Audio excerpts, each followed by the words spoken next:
kabarnya hari ini? Baik. Sebelum mulai pelajaran, Ibu absen terlebih dahulu ya. Hari ini siapa yang gak masuk? 2 orang yang gak masuk. Kenapa sakit? Satunya sakit, satunya apa? Baik.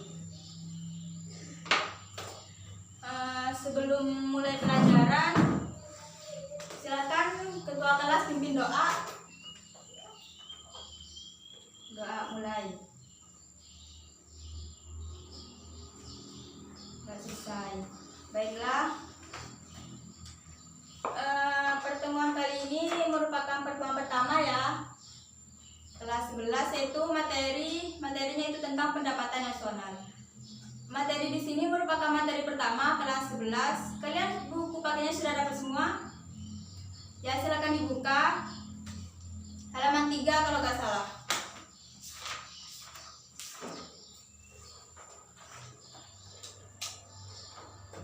Nah, kalian pernah dengar nggak sebelumnya tentang pendapatan nasional di sini apa? Ya, silakan. Ada yang mau jawab? Ya, ada lagi? Silahkan. Baik. Kalian tahu nggak tujuan dari mempelajari pendapatan nasional di sini? Ada yang bisa jawab lagi? Silahkan tangan. Baik. Kalau gitu tujuan dari pendapatan nasional di sini kalian bisa mengerti pengertian dari pendapatan nasional. Kalian bisa mengetahui manfaat dari pendapatan nasional. Dan kalian bisa mengetahui komponen-komponen dari pendapatan nasional. Nah, kemudian dalam mempelajari pendapatan nasional di sini ada banyak manfaatnya. Yang pertama, kalian bisa mengetahui perekonomian antar negara. Kalian bisa membandingkan perekonomian antar negara, seru bukan? Baiklah. Sepertinya kalian sudah tidak sabar ya, langsung saja ke pembahasan materinya, yaitu tentang pendapatan nasional. Pendapatan nasional di sini adalah keseluruhan jumlah pendapatan yang diperoleh oleh semua masyarakat yang tinggal di suatu negara dalam kurun waktu tertentu. Nah, karena ini merupakan keseluruhan jumlah pendapatan yang diterima oleh semua masyarakat, jadi semakin tinggi pendapatan yang diperoleh oleh masyarakat, semakin tinggi juga pendapatan nasionalnya. Biasanya pendapatan nasional di sini dihitung dalam kurun waktu 1 tahun. Nah, dari penjelasan Ibu tadi tentang pengertian pendapatan nasional, kalian sudah bisa mengerti ya apa itu pendapatan nasional. Selanjutnya yaitu tentang manfaat perhitungan pendapatan nasional.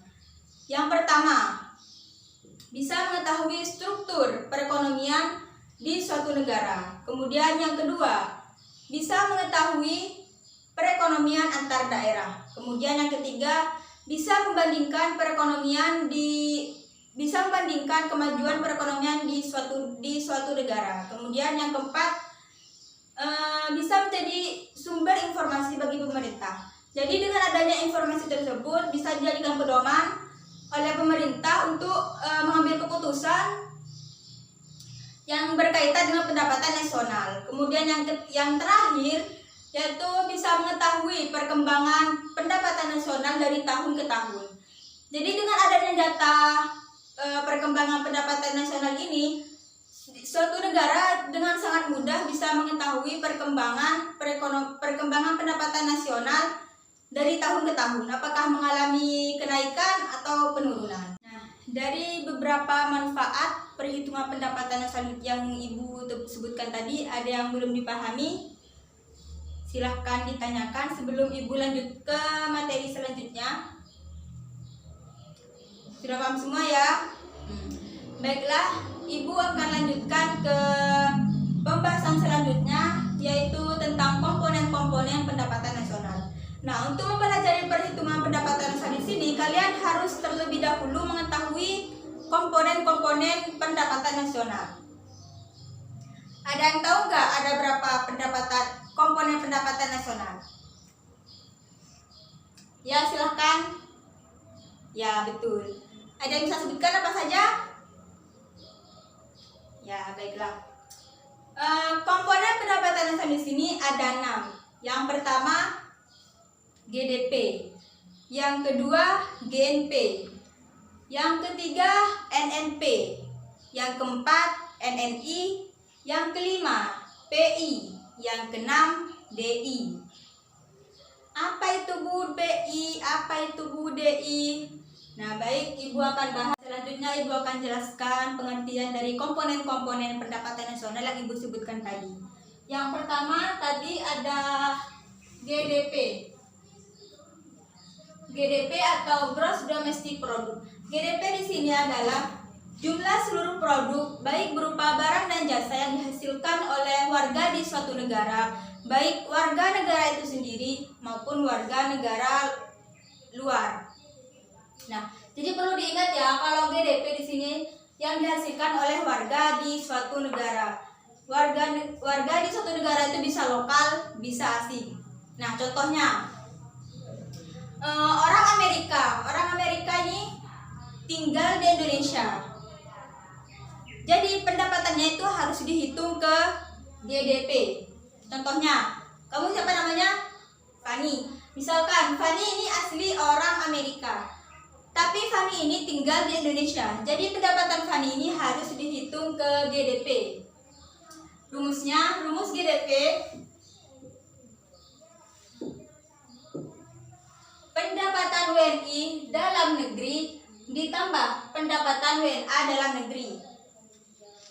Yang kedua, komponen yang kedua yaitu GNP atau Gross National Product. GNP di sini adalah seluruh jumlah produksi baik berupa barang dan jasa yang dihasilkan warga negara dalam waktu 1 tahun. Jadi bisa kita bedain ya, kalau yang tadi yang GDP itu yang dihasilkan oleh warga di suatu negara, sedangkan kalau yang GNP ini yang dihasilkan oleh warga negara. Maksudnya warga negara adalah seseorang yang memiliki kewarganegaraan. Jadi misalkan mau menghitung pendapatan nasional dalam negara Indonesia dalam 1 tahun ini. Jadi seseorang yang memiliki kewarganegaraan Indonesia, meskipun dia tinggal di luar negeri, pendapatannya itu harus dihitung ke dalam GNP. Sedangkan kalau orang asing tinggal di Indonesia itu tidak dihitung untuk GNP. Contohnya Fani. Fani ini orang Indonesia, akan tetapi dia tinggal di Amerika. Jadi pendapatannya itu dihitung ke GNP. Sedangkan misalkan kalau Fani ini asli orang Amerika, orang luar negeri, akan tetapi dia tinggal di Indonesia, untuk GNP itu tidak dihitung. Rumus dari GNP ini, GDP dikurangi pendapatan faktor neto luar negeri. Nah, untuk mengetahui pendapatan faktor neto luar negeri, kita perlu menghitung pendapatan WNA dalam negeri dikurang pendapatan WNI dalam negeri. Selanjutnya komponen yang ketiga yaitu NNP atau Net National Product. NNP di sini hasil produksi yang dihasilkan oleh warga di suatu negara setelah dikurangi penyusutan. Rumusnya GNP dikurangi penyusutan. Selanjutnya komponen yang keempat yaitu NNI. NNI adalah hasil produksi setelah dikurangi pajak tidak langsung. Rumusnya NNP dikurangi pajak tidak langsung. Nah, kemudian komponen yang keempat yaitu ada PI, personal income. Di sini pengertiannya adalah PI adalah pendapatan yang secara formal diterima oleh masyarakat. Rumusnya NNI ditambah transfer payment. Transfer payment di sini ada laba ditahan, iuran asuransi, iuran jaminan, dan pajak. Komponen yang terakhir yaitu DI, disposable income.